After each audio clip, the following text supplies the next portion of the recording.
तुलसी जी महाराज जी को पहुंचना हुआ और ऋषियों को बड़ी खुशी हुई और उनसे विनती की, भगवान हमें कोई कथा सुनाओ, ऐसा कोई प्रसंग सुनाओ ताकि संसार से नफरत पैदा हो, विषय भोगों से नफरत पैदा हो,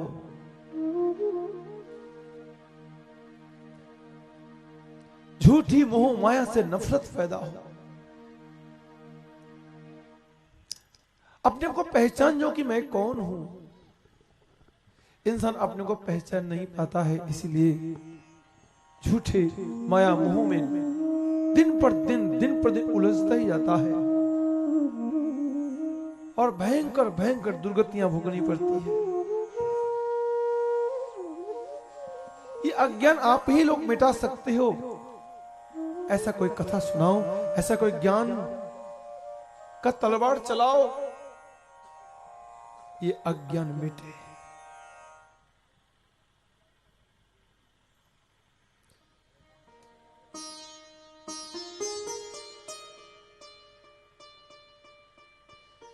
और किसी उपायों से ये अविद्या मिटने वाला नहीं है। बिनु सत्संग विवेक न होई, राम कृपा बिनु सुलभ सोई। बिनु सत्संग विवेक न होई, राम कृपा बिनु सुलभ न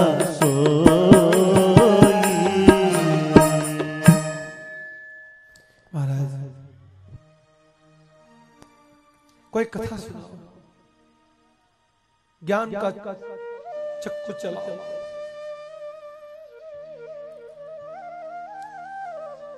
करोड़ों सूर्यों में वो प्रकाश नहीं है जो प्रकाश एक विष्णु भक्त भजनानंदी साधु के पास रहता है। उस प्रकाश से अज्ञानी जीवों का अज्ञान बड़े अनायास मिट जाता है। आप कृपा करके सुनाइए हमें। ऋषि मुनियों को बहुत अच्छा लगा, सूत जी को बहुत अच्छा लगा प्रश्न सुन करके। बोले भगवान आपने पूछा, मुझे अच्छा लगा, मैं बताऊंगा।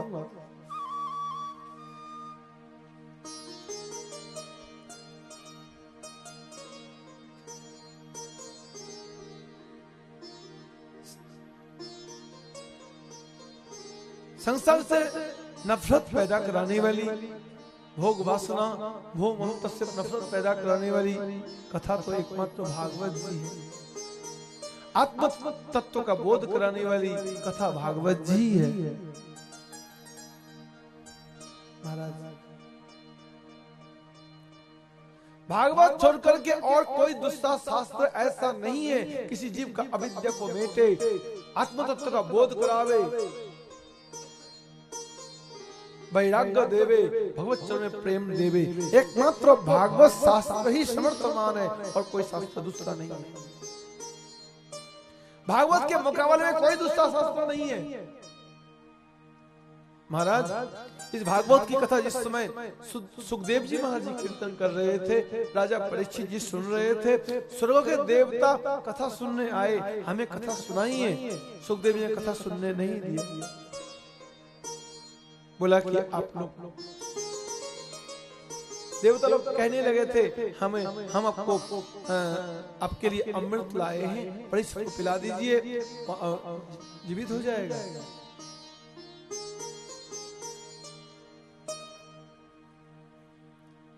सुखदेव जी ने सुनने नहीं दिया। देवताओं को यह पता ही नहीं कि कृष्ण कथा उस अमृत से कई हजारों गुने लाखों गुने श्रेष्ठ है। कथा का कीमत मालूम ही नहीं है देवताओं को। स्वर्ग का अमृत क्या कर सकता है? स्वर्ग के देवताओं ने अमृत तो पिया और पीने के बाद जब दैत्य आते हैं उनको मार पीट के खदेड़ देते हैं। अमृत पीने के बावजूद भी टिक नहीं सकते, उनका पतन होता है। किंतु कृष्ण कथा अमृत पीने वालों का कोई पतन नहीं है, कोई पतन नहीं है। पर देवताओं में अज्ञान भरा पड़ा है, वो सोचते हैं हम लोग बहुत अच्छे हैं, हम ही सबसे ऊंचे हैं, हमारे जैसा कोई हो नहीं सकता। ये कथा मामूली चीज है, हम तो बड़ी ऊंची ऊंची साधना कर बैठे हैं, हम बड़े बड़े यज्ञ किए हैं, बड़े बड़े अनुष्ठान किए हैं, तपस्या किए हैं। ये कथा क्या होती है? देवताओं में इस प्रकार से एक कथा के प्रति अनादर भाव था, देवताओं को कथा सुनने नहीं दिया। सुखदेव जी ने कहा जाइए, आप लोग को कथा सुनने का अधिकार नहीं है।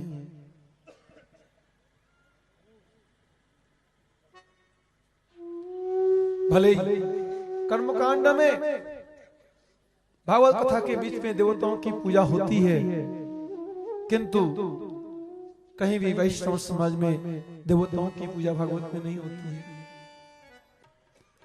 महाराज, कर्मकांड में देवताओं की पूजा होती है, किंतु भागवती लोग, परमहंस ऋषि मुनि कभी भी देवताओं की पूजा करके भागवत की कथा शुरू नहीं करते। महाराज, यहाँ तो भगवान राधा गोविंद की पूजा होती है, भागवत जी की पूजा होती है। सुखदेव जी देवताओं को बैठने नहीं दिया, जाइए भाग जाइए यहाँ से, आपका अधिकार नहीं भागवत में बैठने का। देवते चले गए स्वर्ग में, किंतु जब कथा समाप्ति में राजा परीक्षित जी और भगवान परमेश्वर श्रीमन नारायण के वैकुंठ में जब जाने लगा, देवता लोग देख करके ताज्जुब रह गए, भौचक के रह गए। हम लोगों ने इतना इतना अश्वमेध यज्ञ और वाजपेयी यज्ञ, राजस्व यज्ञ आदि हमने बहुत कुछ किया है, किंतु हमें तो वैकुंठ जाने का कभी मतलब ही नहीं, हम जा ही नहीं सकते, हमारा अधिकार किसी काल में नहीं आ सकता। किंतु परीक्षित ने न कुछ किया, किंतु परीक्षित आज स्वर्ग में नहीं, हम सब स्वर्गवासी देवताओं के भी आराध्य, पूजनीय, प्रार्थनीय स्थान वैकुंठ वहां जा रहा है। देवताओं को बहुत बड़ा संदेह पैदा हुआ, दिमाग बहुत परेशान हो गया, वो टेंशन में आ गए, कैसे जा रहा है। उन्हें सिर्फ कथा सुनी है, कथा तो कोई चीज ही नहीं है, कोई साधना है ही नहीं, ये तो केवल साधारण, एक ने कहा एक ने सुना, हो गई कथा। हिंग लगना फिटकरी है? और सबसे ऊंची पदवी को जा रहा है, मतलब क्या है? ब्रह्मा जी के पास जाकर के इनका जानकारी लेने के लिए चले गए। ब्रह्मा जी के पास जाकर के बोले, महाराज कृष्ण कथा का कोई महिमा है? भागवती कथा को कोई महिमा है क्या? हम तो समझ लो कोई महिमा है ही नहीं, हो तो बेकार की बात है, सिर्फ टाइम पास है।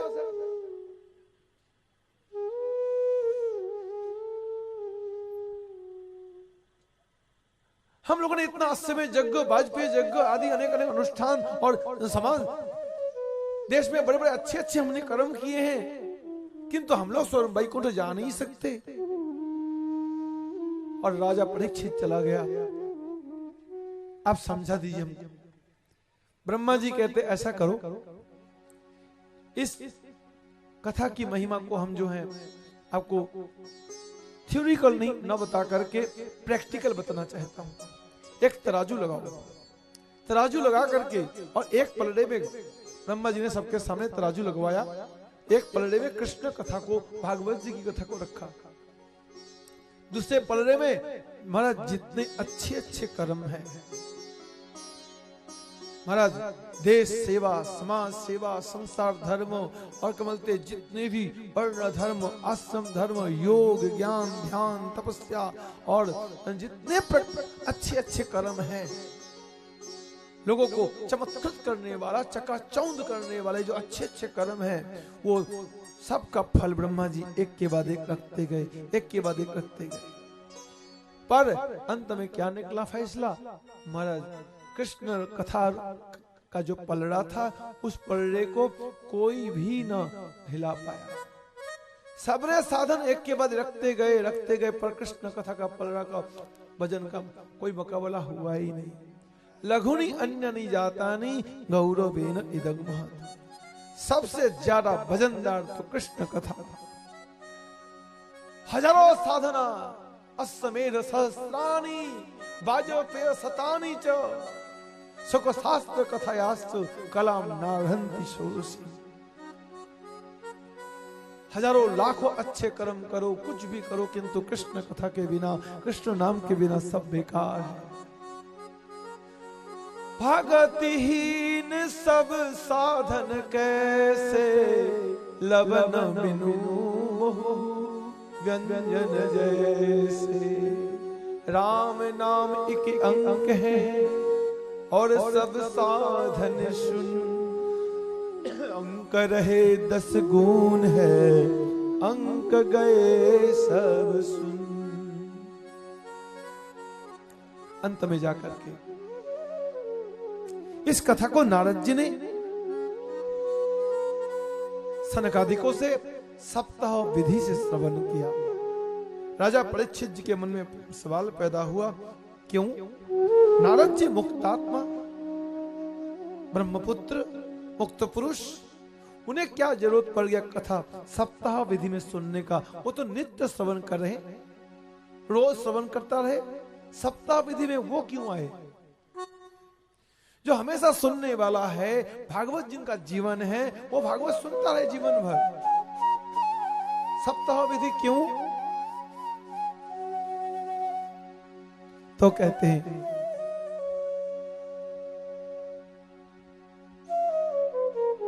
एक बार नारद जी मर्तलोक में आए। मर्तलोक के निवासियों को देखा कि कोई हरि भजन कर रहे हैं या नहीं।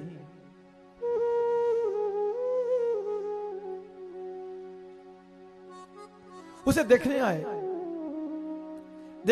तो महाराज देखा कि सबने हरि भजन को ही छोड़ रखा है, कृष्ण भक्ति को सभी ने छोड़ रखा है।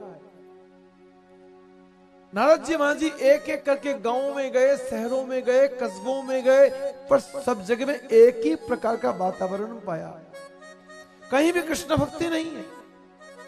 अंत में जाकर के नारद जी तीर्थों में गए। बड़े बड़े महापुरुष हैं, मठाधीश हैं, महात्मा हैं, संत हैं, गुरु हैं, पर कृष्ण भक्ति का नामो निशान नहीं है कहीं भी। नारद जी हैरान हो गए। अंत में आए वृंदावन में आकर के क्या देखा? तत्राश्चर्यं मया दृष्टम। महाराज श्रेयोताम तन मुनीश्वरा। वृंदावन में जाकर के मैंने क्या, नारद जी ने क्या देखा? आश्चर्य नजारा देखा।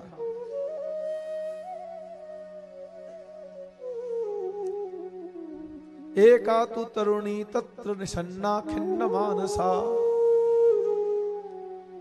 वृद्धो दो पतितो पार्श्वे निःश्वसन्ता वचेतनो। वहां एक युवती खिन्न मानस, एकदम हताश, घबराई हुई, बेचैन बैठी थी। उनके आजू बाजू में दो वृद्ध वो लंबी लंबी श्वासें ले रहे थे। निःश्वसन्तो अचेतनो, वे अचेतन बेहोश थे और लंबी लंबी श्वासें ले रहे थे। अब मरे की तब मरे, इस हालत में थे। और वहां पर बहुत सी स्त्रियां उनकी सेवा कर रही थी। नारद जी ने ये देखा।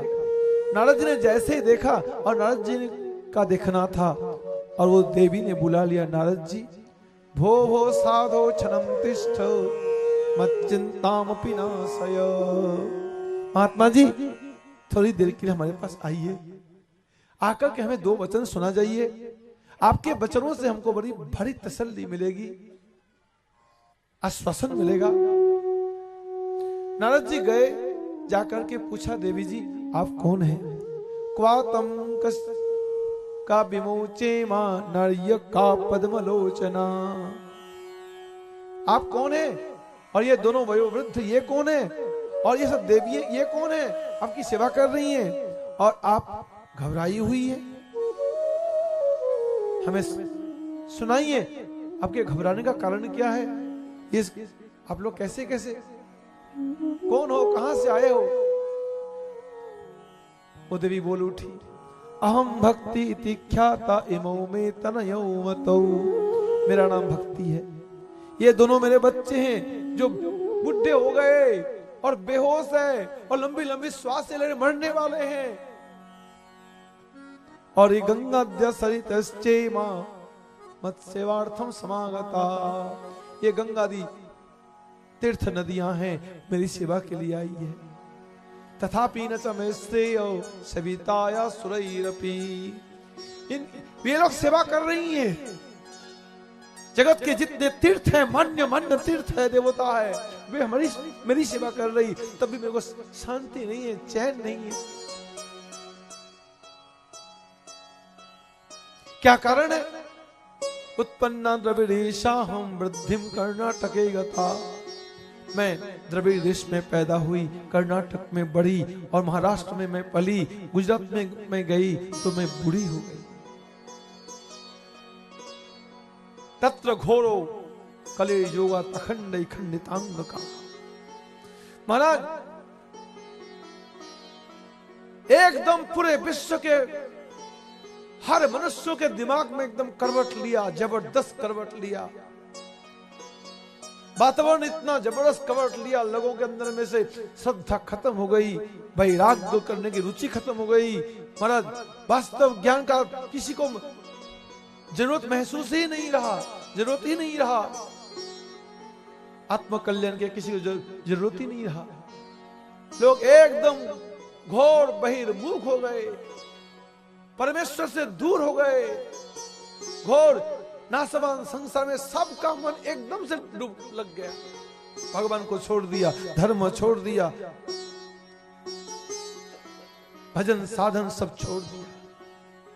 लोगों को भोग अच्छा लगने लगा, विषय भोग, दिन रात विषय भोग करेंगे। दुराचार पापाचार पसंद आ गया,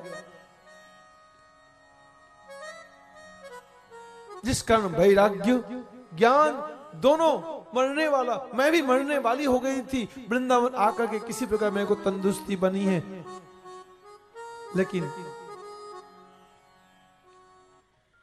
मेरे बच्चे बूढ़े मरने वाले हैं, मां को चैन कहां से मिले?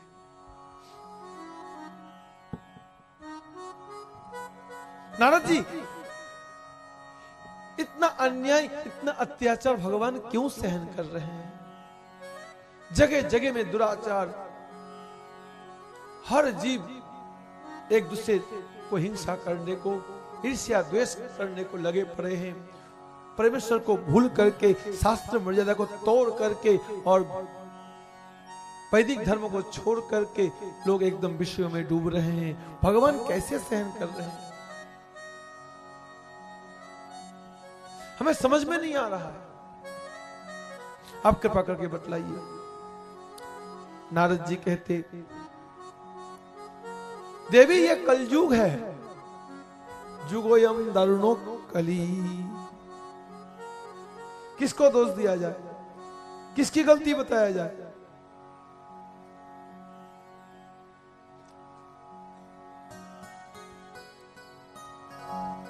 ये भयंकर कलयुग है।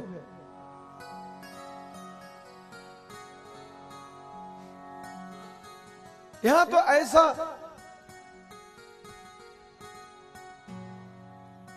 अन्याय, अधर्म, शास्त्र विरुद्ध आचरण यहां पर फलेगा फलेगा। लेकिन देवी आप सत्य त्रेतादि युग में बहुत खुश थी। आप ही वैकुंठ से आई थी इस जगत में, जगत जीव को कृपा करने के लिए। आज सत्ययुग में बहुत खुश रही, त्रेता में भी खुश रही, द्वापर में भी लगभग ठीक ही रही, पर अब आकर के युग ने करवट लिया। अब यहां पर बोला नहीं जा सकता कुछ। ये तो ऐसा कलयुग है, सच्चा कहे तो मारे लट्ठा, झूठा जगत भुलाए। दूध बेचकर कुत्ता पाले, बछड़ा रहे भूखा। साले को उत्तम खिलावे, बाप ना पावे रूखा। घर की बहुरी प्रतना पावे, चित चुराए दासी। धन न कली तेरी तमाशा, दुख लगे और हंसी। ये तो ऐसा उल्टा युग है, यह उल्टा युग है। सारा अन्याय होगा, दुराचार होगा, पापाचार होगा।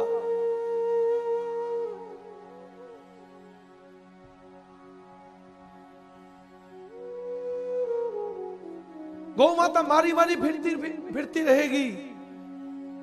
गौ माता कसाई घरों में जाकर के गला कटाएगी।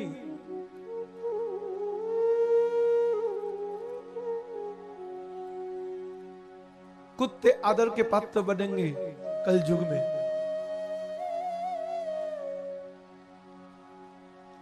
लोगों का प्यारा है कुत्ता, गाय नहीं। जो मां है, मां के लिए कोई आदर नहीं है। यहां बिल्कुल उल्टा होगा कल युग में। नहीं वैष्णवता कुत्र संप्रदाय पुरस्सरा, एवं प्रलयताम प्राप्तो वस्तु सार स्थले स्थले। अयंतु युग धर्मो वर्तते कस्य दूषण। विष्णु भक्ति लगभग हजारों पंथ बनेंगे, विष्णु भक्ति सर्वत्र गौण हो जाएगी। कृष्ण नाम विष्णु भक्ति लगभग गौण हो जाएगी, उनका नामो निशान नहीं रहेगा। बहुत संप्रदाय बनेगा, बहुत पंथ बनेगा, किंतु विष्णु भक्ति नहीं रहेगा। यह ऐसा कलयुग होगा।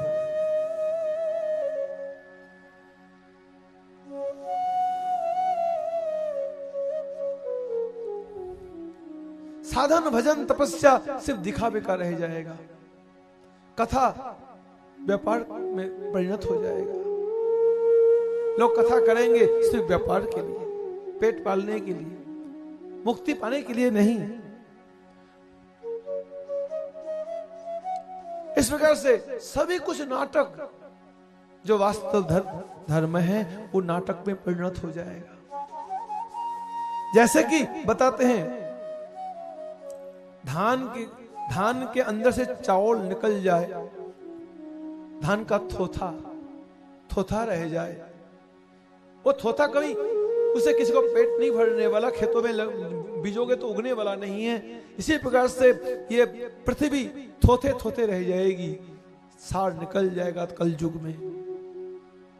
लेकिन एक बात है देवी, ये कलयुग भले ही कितने दोषों का भंडार है, लेकिन इस कलयुग के अंदर में एक महान गुण भी है। महान गुण क्या है?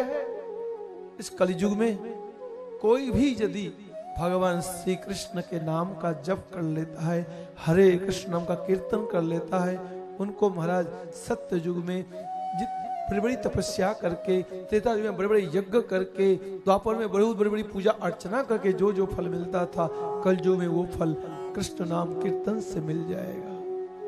कृष्ण नाम इस समय बहुत बड़ा फल देने वाला है। कलियुग के बल हरि नाम आधारा, सुमेरी सुमेरी नर उतरी पारा। एकमात्र कृष्ण नाम जीव को उद्धार करने वाला है। इतने इतने दुराचार पापाचार करने वाले भी अगर कृष्ण नाम जप करना शुरू कर दे तो उनकी मति अच्छी हो जाएगी। वो एक दिन महान संत बन जाएगा, महान ऋषि बन जाएगा, वो देवता बन जाएगा। कृष्ण नाम जप करने वाला होवे कोई।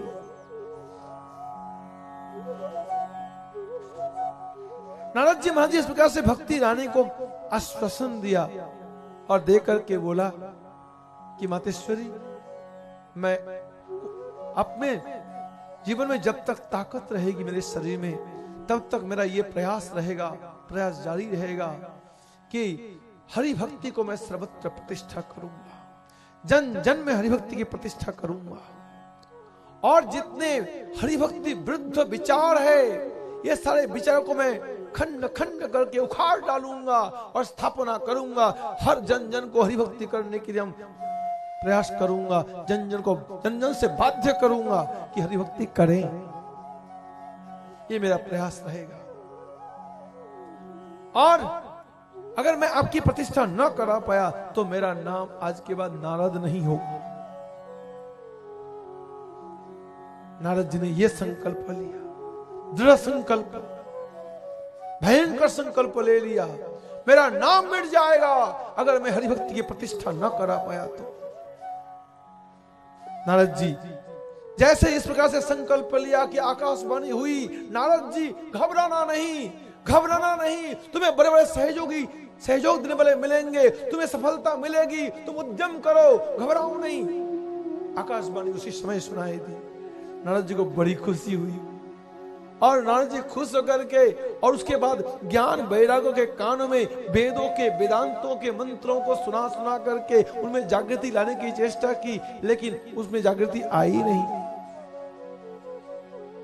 वास्तव में ज्ञान आपको सिर्फ किताब पढ़ने से आपको ज्ञान नहीं मिलेगा। आप सिर्फ भागवत पढ़ लोगे, रामायण पढ़ लोगे, आपको ज्ञान नहीं मिलेगा, ज्ञान आएगा नहीं, वो प्रैक्टिकल ज्ञान नहीं मिलेगा, वास्तव ज्ञान नहीं मिलेगा। आपको सारे शास्त्रों का ज्ञान, वास्तव ज्ञान, आत्म तत्व का बोध लेने के लिए चाहिए आपको कृष्ण नाम का जप करना पड़ेगा, हरि नाम का जप करना पड़ेगा। हरि नाम जप करोगे, साधु जनों की संगति करोगे, कृष्ण सेवा करोगे, साधु सेवा करोगे, शास्त्रों के अंक का पालन करोगे, तो देखोगे अपने आप वो दिव्य ज्ञान आपके हृदय में अपने आप आ जाएगा। और कोई रास्ता नहीं है, सिर्फ याद करके आपको ज्ञान नहीं मिल सकता, करना पड़ेगा, करोगे तो ज्ञान मिलेगा। हरि नाम का जप करो, बोलो हरे कृष्णा, प्यार से बोलो, मिलके बोलो, जोर से बोलो, हरे कृष्णा, बोलो हरे कृष्णा, हरे कृष्णा। कृष्ण नाम जप, कृष्ण नाम कीर्तन करोगे तो अपने आप अंतःकरण निर्मल होगा, ज्ञान, दिव्य ज्ञान की प्राप्ति होगी। जाना चाहि गुर गति जेऊ, नाम जीह जपी जानी हते। जो कोई दिव्य ज्ञान, परम ज्ञान, चरम ज्ञान को पाना चाहे वो हरि नाम का जप शुरू करो, वो हरि नाम का जप शुरू करो, वो ज्ञान आपको प्राप्त होगा, आपको अंतरात्मा परितृप्त हो पाएगा।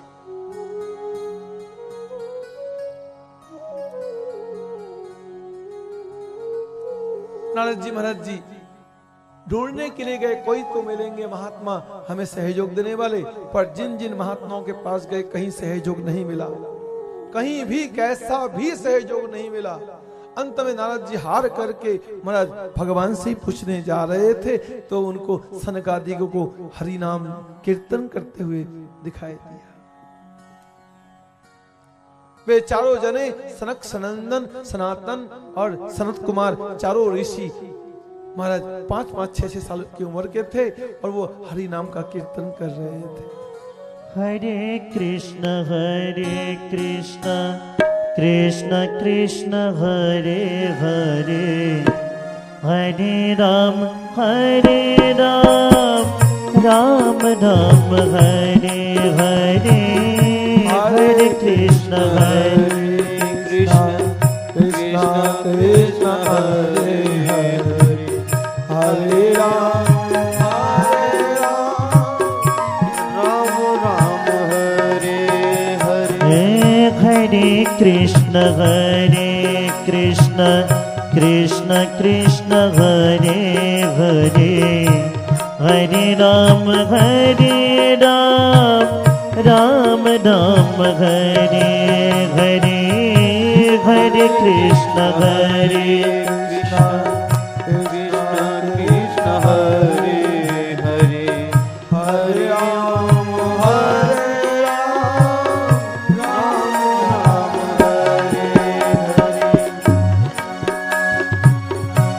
हरे कृष्ण कृष्ण कृष्ण हरे हरे हरे कृष्ण कृष्ण कृष्ण कृष्ण हरे हरे हरे राम राम राम हरे हरे हरे राम राम राम हरे हरे हरे कृष्ण कृष्ण कृष्ण हरे हरे हरे राम राम राम हरे हरे हरे कृष्ण कृष्ण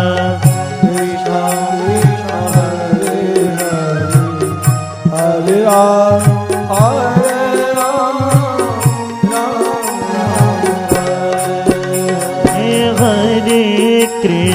हरे कृष्ण कृष्ण कृष्ण हरे हरे हरे राम राम हरे हरे हरे कृष्ण